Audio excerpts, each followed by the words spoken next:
नमस्कार। One TV के हिंदी समाचार में आप सबों का स्वागत है। मैं शहबाज। आगे बढ़ने से पहले देखेंगे हेडलाइंस। मुख्यमंत्री रेवंत रेड्डी ने नलगुंडा में उदया समुंदरम लिफ्ट सिंचाई परियोजना का किया उद्घाटन। उप मुख्यमंत्री भट्टी विक्रमार्का ने महिलाओं के लिए आर्थिक सशक्तिकरण के लिए राज्य सरकार की योजनाओं की घोषणा की। शरद पवार ने महाराष्ट्र चुनाव पर महाविकास आघाड़ी को दिया संदेश, विपक्ष की जनता के बीच जाने की अपील। विदेश मंत्री एस जयशंकर ने डोनाल्ड ट्रंप के बयान पर दिया स्पष्ट बयान, कहा भारत का डॉलर को कमजोर करने का कोई इरादा नहीं। सीरिया में बशर अल असद का 24 साल का शासन समाप्त, नए युग की शुरुआत। ऑस्ट्रेलिया ने भारत को 175 रन पर समेटकर सीरीज 1-1 से बराबर की। ट्रेविस हेड बने प्लेयर ऑफ द मैच। अब खबरें विस्तार से। मुख्यमंत्री रेवंत रेड्डी ने शनिवार को नलगुंडा जिले के नरकटपल्ली मंडल के ब्राह्मणा विल्लम में उदय समुंदरम लिफ्ट सिंचाई परियोजना के खंभे का उद्घाटन किया। इस परियोजना का उद्देश्य नलगुंडा, नकरेकल, मुनगोर और थुंगा तुर्ती निर्वाचन क्षेत्र में 1000 एकड़ कृषि भूमि सिंचाई के पानी से लाभान्वित करना है। 674.67 करोड़ रुपए की लागत वाली इस परियोजना पर अब तक 669 करोड़ रुपए खर्च हो चुके हैं और इसमें अधिकांश प्राथमिक कार्य पूरे हो चुके हैं। इस योजना के तहत पहले चरण में 50,000 एकड़ में सिंचाई की पानी को पहुंचाया जाएगा। टनल ఎక్కడా లేదు।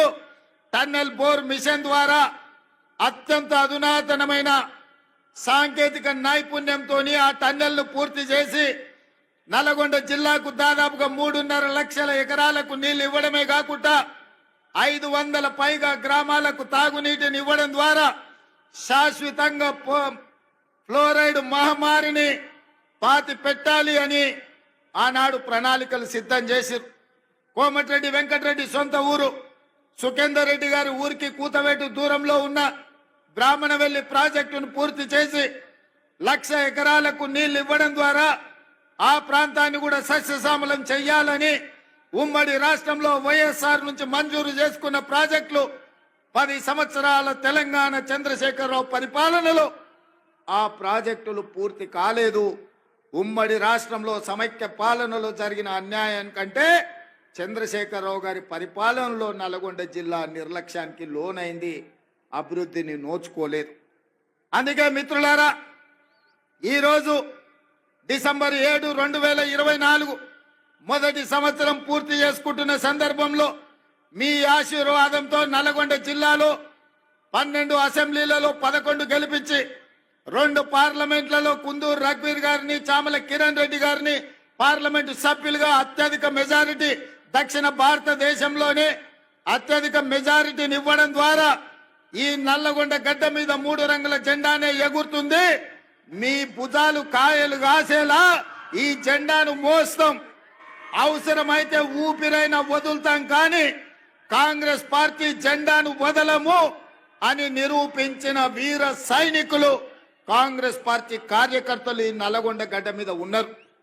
మరి ఇంత మెజారిటీ ఇచ్చి ఈనాడు ఇందిరమ్మ రాజ్యంలో మీరు ప్రభుత్వాన్ని ఏర్పాటు చేసినప్పుడు మా బాధ్యతగా భావించి మొట్టమొదట పెద్దలు ఉత్తమ్ కుమార్ రెడ్డి గారికి సాగునీటి పారుదల శాఖ మంత్రిగా వారికి బాధ్యతలు అప్పచెప్పిన సోనియా గాంధీ, రాహుల్ గాంధీ, మల్లికార్జున్ ఖర్గే గారు ముందు నేను ఒకటే మాట స్పష్టంగా చెప్పిన, నల్గొండ ప్రాంతం చైతన్యం గల ప్రాంతం। నల్గొండ ప్రాంత ప్రజలు చాలా మంచి వాళ్ళు, మంచిగా ఉన్నంతసేపు, వాళ్ళ మంచి కోరుకున్నంతసేపు మనకు అండగా నిలబడతారు। ఎప్పుడైతే వాళ్లకు మన పట్ల అనుమానం వచ్చినా వాళ్ళ అభివృద్ధిని అడ్డుకుంటే బండకేసి కొడతారు నల్గొండ జిల్లా ప్రజలని చెప్పడం ద్వారా మీ బిడ్డనే, మీ నాయకుని ఉత్తమ్ కుమార్ రెడ్డి గారిని ఈ రోజు సాగునీటి పారుదల శాఖ మంత్రిగా చేసి మీ జిల్లాలో ఉండే పెద్ద ప్రాజెక్టులు కావచ్చు, చిన్న ప్రాజెక్టులు కావచ్చు, కానీ పిల్లాయి కాలువ కావచ్చు, ధర్మారెడ్డి కాలువ కావచ్చు, భువనగిరి ప్రాంతంలో మా కుంభమణిలు అడిగే ప్రాజెక్టులు కావచ్చు, ఈ రోజు మునుగోడు దేవరకొండ ప్రాంతానికి నీళ్లు ఇవ్వడం విషయంలో కావచ్చు, ఏది ఏమైనా నగరేకల్ ఏ ప్రాంతమైనా తుంగతుర్తైనా ఖచ్చితంగా మీ ప్రాజెక్టులు పూర్తి చేయడానికి అవసరమైన నిధులు ఎన్ని కావాలన్నా ఎన్ని వేల కోట్ల రూపాయలైనా అడగవలసిన అవసరం లేదు. మీరు బాజాప్తా తీసుకోండి అని మా ఆర్థిక మంత్రి ఉప ముఖ్యమంత్రి వర్యులు బట్టి విక్రమార్క గారు ఈ రోజు అనుమతి ఇచ్చిండ్రు. అందుకే ఇవాళ మంత్రులందరినీ ఉప ముఖ్యమంత్రి గారి తరఫున ఈ రోజు ఈ తెలంగాణ రాష్ట్ర ముఖ్యమంత్రిగా నల్గొండ జిల్లా ప్రాజెక్టులు ఎస్ఎల్బిసి కావచ్చు, బ్రాహ్మణవెల్లి కావచ్చు, పిలాయి కాలువ కావచ్చు, ధర్మారెడ్డి కాలువ కావచ్చు, ఈ ప్రాంతానికి కృష్ణా నది జలాలను ప్రవహింపజేయడం ద్వారా ఈ నల్గొండ జిల్లాను సస్యశ్యామలం చేసి తెలంగాణకే కాదు దేశానికే తలమానికంగా ఆదర్శంగా నిలబెట్టాలన్న ఆలోచన ఈ రోజు మన ప్రభుత్వం చేస్తున్నది. ఇదే కాదు, ఉత్తమ్ కుమార్ రెడ్డి గారు సాగునీటి పారుదల శాఖ మంత్రిగా, సివిల్ సప్లైస్ మినిస్టర్ గా ఈ రోజు బాధ్యత వహిస్తూ మేము ఆనాడు చెప్పినాం వరి పండించండి అని. గత ప్రభుత్వం చంద్రశేఖరరావు గారు అన్నారు, వరి వేసుకుంటే మీరు ఉరి వేసుకున్నట్టే, వరి కొనుగోలు కేంద్రాలు మేము తెరవము, వరి కొనము, మేము మీరేసుకుంటే మీ కర్మ అని ఆనాటి ప్రభుత్వం చంద్రశేఖరరావు గారు అన్నారు. కానీ మేము అధికారంలోకి వచ్చిన తర్వాత సివిల్ సప్లైస్ మినిస్టర్ గా ఉత్తమ్ కుమార్ రెడ్డి గారితో మాట్లాడి ఈనాడు ఐకేపీ కేంద్రాలు 8,500 ఐకేపీ కేంద్రాలు తెలంగాణలో 4 మూలల తెరిపించడం ద్వారా వరి పండించండి, కనీస మద్దతు ధరనే కాదు 500 రూపాయల బోనస్ ఈ తెలంగాణ రాష్ట్ర రైతాంగానికి ఇస్తామని పిలిపించి నల్గొండ జిల్లాలో 5,12,000 ఎకరాల వరి పండించి రైతులు దేశానికే ఆదర్శంగా నిలబడ్డారు. అందులో 2,70,000 ఎకరాలల్లా సన్న వడ్లను నల్గొండ జిల్లా ప్రజలు పండించారు. అందుకే ఈరోజు 3 రోజుల్లో మీ అమ్మిన వడ్లకు పైసలు ఇవ్వడమే కాదు 500 రూపాయల బోనస్ ఇవ్వడం ద్వారా రైతు అంటే ఆత్మగౌరవంతో బ్రతకాలి. రైతుకు వ్యవసాయం దండగ కాదు, వ్యవసాయం అంటే పండగ. ఆ పండగ ప్రజా పాలనలో ఇందిరమ్మ రాజ్యంలో జరగాలి అని ఇవాళ మీకందరు కూడా వరి పండించిన వాళ్ళు గుండెల మీద చేతులు వేసుకొని నిశ్చింతగా నిద్రపోయేటట్టు ఈ రోజు మన ప్రభుత్వం ప్రయత్నం చేస్తున్నది. అందుకే మిత్రులారా, ఉమ్మడి రాష్ట్రంలో లేని విధంగా ఈ దేశంలోనే ఈసారి తెలంగాణ రాష్ట్రంతో పోటీపడ్డ వరి రైతులే లేరు. 66 లక్షల ఎకరాలలో 1,53,00,000 మెట్రిక్ టన్నుల వరి ధాన్యాన్ని పండించి ఈ దేశం మొత్తం మీదనే తెలంగాణ మొదటి స్థానాన్ని సాధించింది. ఈ తెలంగాణ రాష్ట్రంలో 5,12,000 ఎకరాల వరి పండించి నల్గొండ తెలంగాణలో మొదటి స్థానంలో నిలబడ్డదని నేను ఈ రోజు ఈ సందర్భంగా గర్వంగా నేను చెప్పదలుచుకున్నా. అందుకే నల్గొండ రైతాంగాన్ని మనస్ఫూర్తిగా నేను అభినందిస్తున్నా. అందుకే చంద్రశేఖరరావు గారికి ఈరోజు నేను చెప్పదలుచుకున్నా, మీరు అధికారంలో ఉంటే చెలాయిస్తాం, ఓడిపోతే ఫామ్ హౌస్ లో పడుకుంటామనే విధానము ఇది మంచిది కాదు మీకు, మీ అనుభవానికి, మీ హోదాకు. ఈ రోజు నేను సూటిగా వారిని ఒకటే మాట అడుగుతున్నా, మేమందరం उप मुख्यमंत्री भट्टी विक्रमार्का ने शनिवार को टूरिज्म प्लाजा में Telangana chamber of commerce and industry द्वारा आयोजित प्रोग्राम में कहा है कि राज्य सरकार महिलाओं को सालाना 200 करोड़ रुपए के ब्याज मुक्त कर्ज प्रदान कर उन्हें आर्थिक रूप से सशक्त बना रही है। उन्होंने बताया कि इस पहल से महिलाएं अपनी व्यवसायों को स्थापित और विस्तार करने में समक्ष होंगी। उप मुख्यमंत्री ने मुख्यमंत्री रेवंत रेड्डी के नेतृत्व में महिलाओं के आर्थिक सशक्तिकरण के लिए राज्य सरकार की महत्वाकांक्षा योजनाओं को भी रेखांकित किया। वरिष्ठ नेता और एनसीपी शरद ग्रुप के प्रमुख शरद पवार ने हाल ही में महाराष्ट्र चुनाव के नतीजों के बाद महाविकास अघाड़ी के संजीवनी देते हुए विपक्ष को संदेश दिया है कि उन्हें हार से निराश नहीं होना चाहिए। पवार ने कहा है कि विपक्ष को उन लोगों के पास जाना चाहिए जो बीजेपी की नेतृत्व वाली महायुति की जीत से खुश नहीं है। कोल्हापुर प्रेस कॉन्फ्रेंस में पवार ने ये भी कहा है कि विपक्ष को ये सुनिश्चित करने पर ध्यान केंद्रित करना चाहिए कि सत्तारूढ़ दल द्वारा किए गए चुनावी वादे जैसे लड़की बहन योजना और महिला सहायता राशि में वृद्धि जल्द से जल्द लागू हो। उन्होंने चुनाव नतीजों पर चर्चा करते हुए कहा है कि राजनीतिक दलों को मिले वोटों और जीती गई सीटों के बीच असमानता है और जनता में उत्साह की बजाय नाराजगी अधिक है। ऑथेंटिक माहिती नाही, ऑथेंटिक माहिती जोपर्यंत नाही तोपर्यंत मी फक्त आकडेवारी फॅक्चर चीफ पोझिशन तुम्हाला सांगितली. बघूया आता अनुभव येईल. आता लोकसभेला वाचत होतं. लोकसभेमध्ये राज्यसभेमध्ये विरोधी पक्ष अतिशय प्रभावी आहेत. सभागृहाचं काम चालवणं सुद्धा पहिले 8 दिवस एकच दिवस काम चाललं. निवडणूक होऊन गेली. आता तर काही निवडणूक नव्हती. प्रक्रिया संपून गेली. मग गावच्या लोकांनी आमच्या गावात असं मतदान पडलं आणि त्यांनी एक वेगळी पद्धत आढळली. जुन्या पद्धतीनं मतदान करावं हे त्यांनी ठरवलं. त्याला बंदी का? बंदी करण्याचं कारण काय? कोणता कायदा? त्या ठिकाणी 144 करून लावलं. मला काही समजत नाही काय कारण काय. ते आश्चर्य आहे. आणि त्या हा प्रकार उघड होईल म्हणून सरकार घाबरते म्हणून आम्ही असं ठरवलं जाऊनच येऊ, लोकांना बोलू, त्यांच्याकडनं समजून घेऊ. अधिकारी असतील तर त्यांचंही मत घेऊ आणि त्यासाठीच मी जातो. आणि आणखीन काही जयंत पाटील आहेत ते माझ्यावर येत आहेत. आणखीन काही लोक येणार. आम्ही सगळे एकत्र राहणार. या निवडणुकींना समोर जाणार आहोत. निवडणुकीत अप्स अँड डाऊन असतात म्हणून नावे द्यायचं नसतं. आता मी आयुष्यात 14 निवडणूक लढलोय. मला कधी पराभव पाहिला नाही. पण यावेळेला राज्यात आम्हाला पराभव पाहिला नाही. जरी पराभव आला त्याची चिंता करायची नाही. लोकांच्यात जायचं. आज लोक अस्वस्थ आहेत असं आम्हाला दिसतं. म्हणजे लोकांच्यात उत्साह दिसत नाही. निवडणूक झाल्याच्या नंतर एक वातावरण असतं ते वातावरण महाराष्ट्रात दिसत नाही. पण त्यांचे जे पक्षाचे नेते जे आहेत राष्ट्रीय पातळीवरचे त्यांचा अतिशय आग्रह आहे की एकत्रच जायचं. अभिवादनचं स्टेटमेंट माझ्या माहितीत आलं. काय स्थानिक अवस्था विधानसभेची काय हे मी सांगू शकत नाही. आहे असं आहे की ममता बॅनर्जी एक या देशाचे प्रभावी नेते आहेत. त्यांच्याकडे ती क्षमता आहे. आज देशाच्या पार्लमेंटमध्ये त्यांनी जे लोक निवडून पाठवले ते अतिशय कर्तबगार, जागृत आणि कष्टाळू आहेत. त्यामुळं त्यांना म्हणायचं रोहित पवारांनी आग्रह धरला की रोहित पाटील यांना संधी द्या. हे निर्णय एक मताने घेतले आणि नवी पिढी आणि आम्ही बघतोय अलीकडं आझाद पाटलांची जी एकंदर काम करायची पद्धती होती ती आणि रोहित यांच्या चेहऱ्यांची यांच्यात साम्य आहे.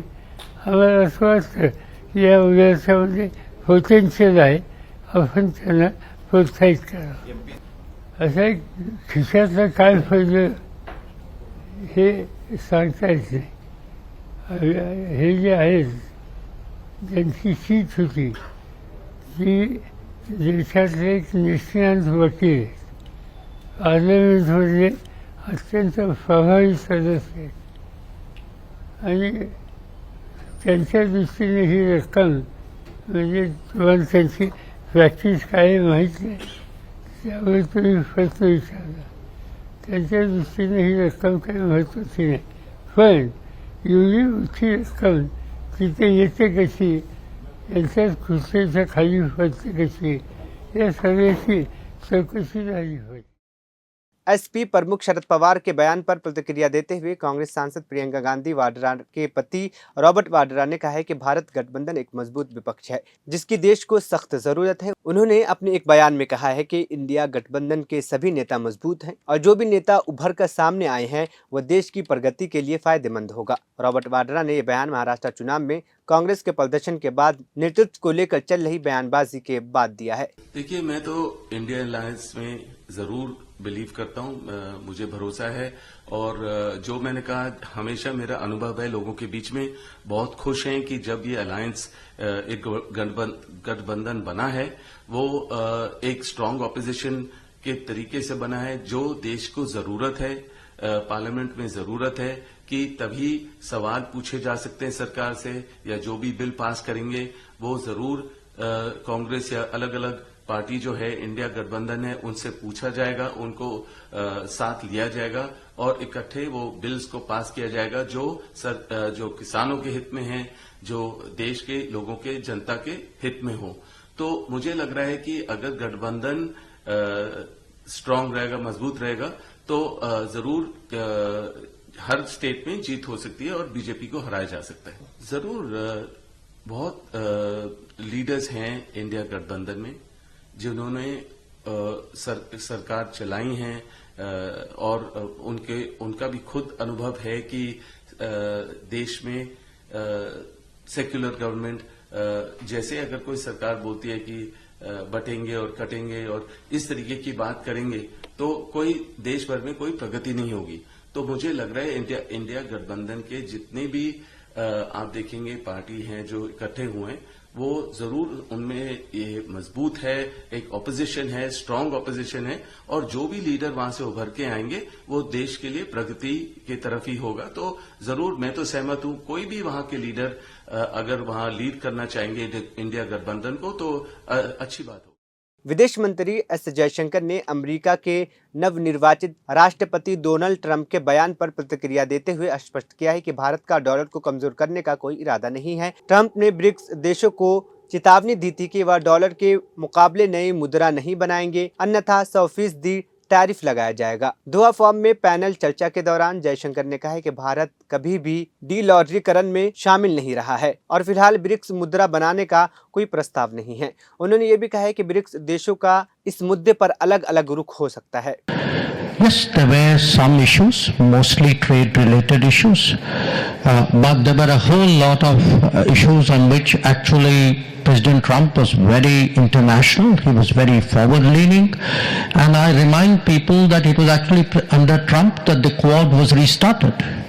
So if you look at the Indo-Pacific today, I mean certainly President Biden built on it, but if you look at the Indo-Pacific today, in fact it's an area where the United States made new commitments, as indeed did all of us. So I would say from our perspective, quite honestly, I mean, there's a certain personal relationship between Prime Minister Modi and President Trump. I would say in terms of politics, we don't really have divisive issues in terms of our political outlook. As two countries, by and large, I think our convergences way outstrip any differences we have. Where the BRICS remark was concerned, I think, I'm not exactly sure what was the trigger for it, but we've always said that look, India has never been for de-dollarization. Right now there is no proposal to have a BRICS currency, so I'm not quite sure what is the basis for. He said if you stop pegging it to the dollar, but there wasn't a threat to do that, was it? Well, the BRICS do discuss financial transactions, but certainly where India, the BRICS doesn't, each country doesn't have an identical position on this. But where India is concerned, certainly, look, the United States is our largest trade partner, and we have no interest in weakening the dollar at all. But I just want to make one remark on come back to the Middle East. The core issue undoubtedly is Palestine and Israel's relationship. How do they reach a modus vivendi? There's a larger issue side by side, which is the widening of this conflict, which is also a major concern. Today we have, I don't want to say we normalized it, but the fact is 2 years ago, the prospect of Israel and Iran actually firing at each other would have been appalling. It's something which we couldn't have even contemplated. And yet it's happened. If you look at what's happening in the Red Sea and the impact for shipping in Asia, it's huge. So I think, there are different challenges, layers of them. But just like the journalists who sat on these chairs before us told us, look, It's a tough world, very difficult, but we journalists have to do our job. I think similarly, diplomats of the world have to tell themselves, it's a messy world, it's terrible, there are conflicts, but therefore there's all the more reason for diplomats of the world to step forward. And that era, which we saw in the 60s and 70s, which is either the Security Council managed it, or a few countries, mostly the major powers did it. I think that era is behind us. I think all of us in different ways need to step forward. So, for example, what Qatar is doing, there are so many conflicts. I mean, we are trying to do something in Ukraine. We see Myanmar as almost a kind of a forgotten conflict where there's an approach like, let's not invite them and the problem will solve itself. So I think there is a greater case for more vigorous diplomacy, for more innovative. Syria के राजनीतिक इतिहास में आज रविवार 8 दिसंबर 2024 को एक महत्वपूर्ण मोड़ आया जब राष्ट्रपति बशर अल असद का 24 साल का शासन समाप्त हो गया। सशस्त्र गुटों द्वारा महत्वपूर्ण शहरों पर कब्जा करने और लगातार बढ़ते संघर्षों के बाद असद शासन को उखाड़ फेंका गया। इस ऐतिहासिक मौके पर सीरियाई लोग उत्साह से भरे हुए थे और हजारों लोग दमिश्क के मुख्य चौराहे पर जमा होकर आज़ादी के नारे लगा रहे थे। हयात तहरीर अल शाम के नेता अहमद अल शारा ने घोषणा की है कि सत्ता का औपचारिक हस्तांतरण होने तक सरकारी संस्थान अंतरिम प्रधानमंत्री मोहम्मद गाजी अल जलाली के अधीन रहेंगे। सीरियाई सेना के एक वरिष्ठ अधिकारी ने भी इस घटनाक्रम की पुष्टि की के साथ ही विपक्ष के नेता हादी अल बहरा ने भी ये पुष्टि की है कि बशर अल असद अब दमिश्क में नहीं है। शनिवार को सऊदी अरब के विदेश मंत्री फैसल बिन फरहान ने कतर में सीरिया पर एक उच्च स्तरीय बैठक में भाग लिया जिसमें क्षेत्रीय अंतर्राष्ट्रीय हितधारक शामिल थे। 24वें दोहा फोरम के अवसर पर इस बैठक में जॉर्डन, इराक, कतर और मिस्र के विदेश मंत्रियों के अलावा आस्थाना शांति प्रक्रिया के देश जैसे तुर्की, रूस और ईरान के भी प्रतिनिधि भी शामिल थे। बैठक में सीरिया के लिए संयुक्त राष्ट्र के विदेश दूत गिर पैटरसन भी मौजूद थे जिन्होंने सीरिया में जारी संकट से निपटने के लिए अंतर्राष्ट्रीय प्रयासों पर जोर दिया। इस बैठक में सीरिया की मौजूदा स्थिति पर चर्चा की गई और क्षेत्रीय चुनौतियों के समाधान के लिए बातचीत बढ़ाने पर ध्यान केंद्रित किया गया। पैट कमिंस की शानदार गेंदबाजी और ट्रेविस हेड के 140 रन के शतक के बदौलत ऑस्ट्रेलियाई टीम ने दूसरे टेस्ट के तीसरे दिन भारत को उनकी दूसरी पारी में 175 रन पर समेटने के बाद 3.02 ओवर में 10 विकेट पर 19 रन बना लिए। इस शानदार प्रदर्शन के साथ ऑस्ट्रेलिया ने सीरीज 1-1 से बराबर कर ली है। ट्रेविस हेड को उनकी शानदार शतक के लिए प्लेयर ऑफ द मैच चुना गया। आखिर में हेडलाइंस। मुख्यमंत्री रेवंत रेड्डी ने नलगुंडा में उदया समुंदरम लिफ्ट सिंचाई परियोजना का किया उद्घाटन। उप मुख्यमंत्री भट्टी विक्रमार्का ने महिलाओं के लिए आर्थिक सशक्तिकरण के लिए राज्य सरकार की योजनाओं की घोषणा की। शरद पवार ने महाराष्ट्र चुनाव पर महाविकास आघाड़ी को दिया संदेश, विपक्ष की जनता के बीच जाने की अपील। विदेश मंत्री एस जयशंकर ने डोनाल्ड ट्रंप के बयान पर दिया स्पष्ट बयान, कहा भारत का डॉलर को कमजोर करने का कोई इरादा नहीं। सीरिया में बशर अल असद का 24 साल का शासन समाप्त, नए युग की शुरुआत। ऑस्ट्रेलिया ने भारत को 175 रन पर समेटकर सीरीज 1-1 से बराबर की, ट्रेविस हेड बने player of the match. One TV Hindi समाचार यहीं पे खत्म हुआ। मुझे दीजिए इजाजत, फिर होगी कल मुलाकात।